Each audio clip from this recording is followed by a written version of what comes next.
नमस्कार दोस्तों, आपका स्वागत है रोयल पत्रिका में और मैं हूं आपके साथ हरी। कभी कभी होता क्या है कि बड़े दुख के साथ है वो कैमरे के सामने आना पड़ता है। और आज एसएमएस हॉस्पिटल में हम खड़े हैं। जब जब मैं एसएमएस हॉस्पिटल की तरफ आता हूं तब हर बार ऐसा लगता है कि ये ज़िंदगी अब अधूरी सी लगने लगी है, क्योंकि यहाँ पे हर दिन कुछ न कुछ ऐसा घटता है जिसकी वजह से हालात है वो बद से बदतर होते हुए नज़र आ रहे हैं। आज आप हमारे सामने ये लोग देख रहे होंगे, इनके साथ में एक ऐसी घटना हो गई है जिसकी वजह से एक इंसान जो अपने परिवार का सब कुछ था वो जुलझ गया। वो इस जो लाइट है इसकी वजह से वो आज पूरा परिवार है वो परेशान है। क्या है समस्या, क्यों ऐसी घटना हुई, वो हम सब कुछ जानने की प्रयास करेंगे। हमारे साथ में हमारे ये भाई साहब हैं। भाई साहब, क्या घटना हुई और ये घटना कैसे हुई, इसमें जिम्मेदार कौन है, और आपने प्रशासन से बात की, उन्होंने क्या कहा, आप थोड़ा सा बताइए। सब ये जो घटना है, ये जो मामला है, ये है संजय कुमावत से जुड़ा हुआ। और संजय कुमावत जो है वो पुत्र है रघुवीर जी कुमावत का, इकलौता बेटा है। और जिस पे पूरे परिवार की जिम्मेदारी थी, माँ बाप की जिम्मेदारी थी, दो बहनों की जिम्मेदारी थी, शादीशुदा है।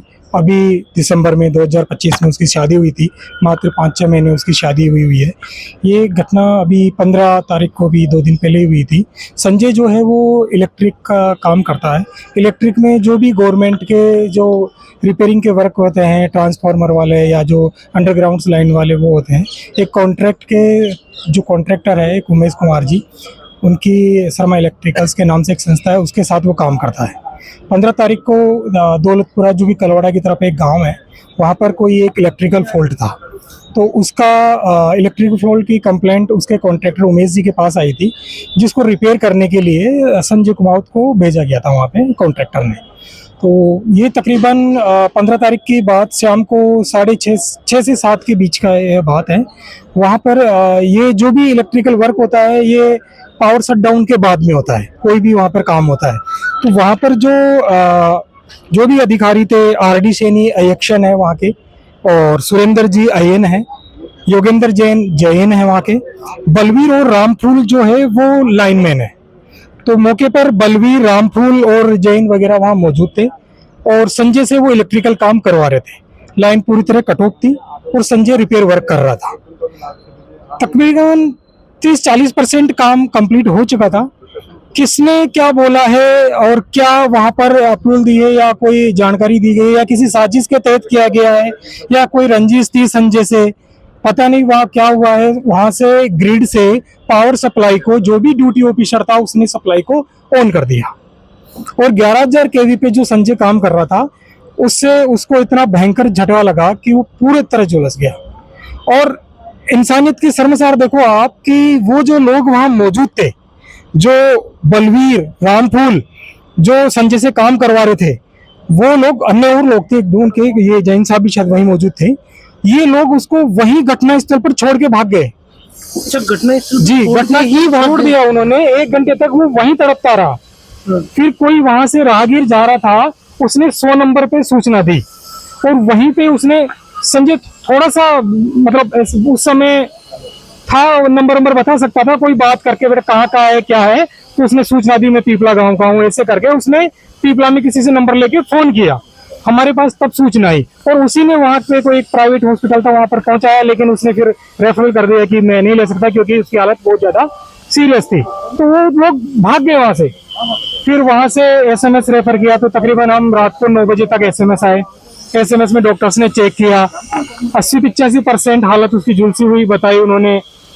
कहा कि बचना नामुमकिन है, फिर भी उन्होंने अपने प्रयास किए और कल तकरीबन 6 बजे के आसपास वो हार गया। उसने अपना, सांसें टूट गई उसकी। अच्छा, ये बात आपने प्रशासन को, हमने तकरीबन कल प्रशासन के पास, हमें विद्युत विभाग से सब कुछ नहीं मिला अभी तक। विद्युत विभाग की तरफ से ना जैन, ना ऐन, ना तो परिवारजन से मिले और ना संजय की हालत, जो कि मतलब एक सर गवर्नमेंट में सहयोग कर रहा था, फॉल्ट रेक्टिफिकेशन में काम करता था, काफी समय से वो उनका काम कर रहे थे, ना उन्हें किसी प्रकार का सहयोग मिला, हॉस्पिटल में उससे आके मिले या किसी प्रकार की कोई तत्परता दिखाई कि उसके इलाज में कुछ और भी इम्प्रूवमेंट हो सके, और ना परिवारजन से कोई संपर्क किया। अब पुलिस में हमने कंप्लेंट की है कल। पुलिस में तकरीबन काफी दबाव बनाने के बाद, परिवारजन के नहीं सुनने और अन्य गांव वाले गए, 40-50 लोग गए, तब जाके उन्होंने संजय की डेथ होने के बाद में कि अब तो मामला अपने हाथ से बाहर निकल गया। पहले उन्होंने नहीं किया कि ये तो चलता रहता है, हादसा हो गया, पहले ये करते रहे। फिर बाद में जब पता चला कि वो तो डेथ ही हो गई, तो फिर उन्होंने जाके तकरीबन रात को 7 बजे उन्होंने हमारी FIR दर्ज की। उसके बाद अभी तक किसी प्रकार का कोई एक्शन, उनकी कोई गिरफ्तारी या कौन कौन उसमें किसने क्या चालू किया, अभी किसी प्रकार की कोई इन्वेस्टिगेशन नहीं हुई है। हम यही चाहते हैं साहब, इसकी पूरी इन्वेस्टिगेशन हो, किसने क्या किया है उनके खिलाफ कार्रवाई हो। जो भी सरकारी कर्मचारी इन्होंने जिस तरीके से ये प्रकार ये कर्तव्य किया है, जो लापरवाही की है उन्होंने, वो तुरंत प्रकार से बर्खास्त हो, उनको हटाया जाए, ताकि अन्य किसी और व्यक्ति और किसी के बेटे के साथ ऐसी दुर्घटना ना हो। और जो परिवार है जिसने अपना एक बेटा खोया है, जवान बेटा खोया है, जो कि मात्र 26 साल की उम्र का था और पूरे परिवार को पाल रहा था, उसकी आर्थिक मदद हो, उसके परिवार से एक व्यक्ति को सरकारी नौकरी मिले। इसलिए बिल्कुल हमारे साथ में तमाम बातचीत के लिए अब संजय के मामा के लड़के, आप संजय के मामा के लड़के, बुआ का लड़का। अच्छा बुआ के लड़के हैं वो है। आपको क्या लगता है कि ये साजिश थी या सिर्फ कोई एक दुर्घटना है? ये दुर्घटना नहीं थी, ये साजिश थी। दुर्घटना होती तो वहाँ पे रजिस्टर में एंट्री होती है, सब चीज की एंट्री होनी चाहिए थी, जब जाके वो चीज एक्शन होता है। उन्होंने कैसे बिना किसी सूचना के कैसे चालू कर दिया उसको?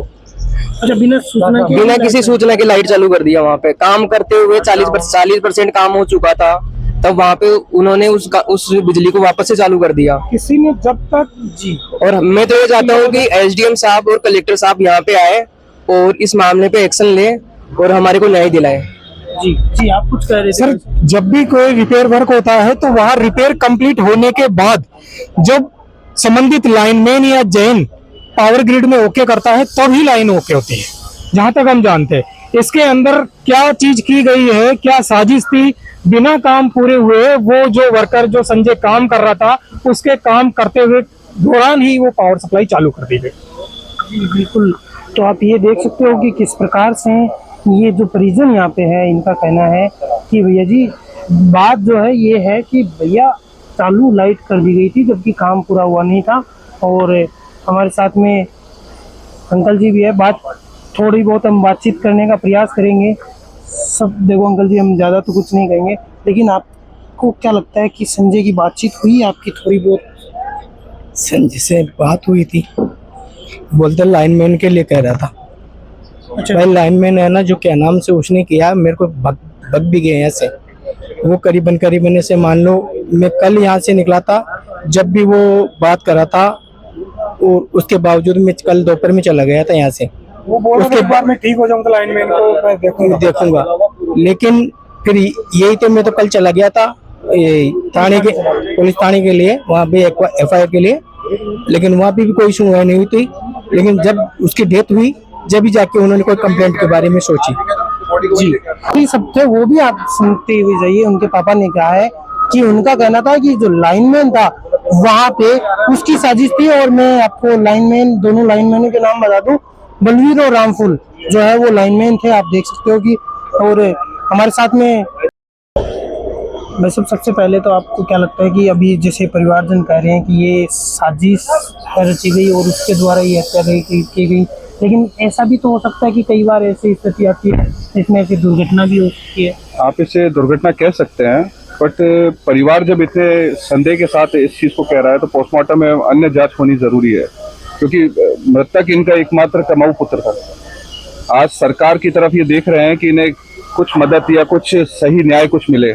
अगर वो नहीं, कि किस प्रकार से परिजनों का कहना है कि लगातार जो बातचीत हो रही है उसके यही लग रहा है कि इनका यही कहना है कि भैया हर हाल में इसकी जांच होनी चाहिए, पोस्टमार्टम होना चाहिए, ये साजिश हो सकती है। मैं कैमरामैन जावेद के साथ धन्यवाद।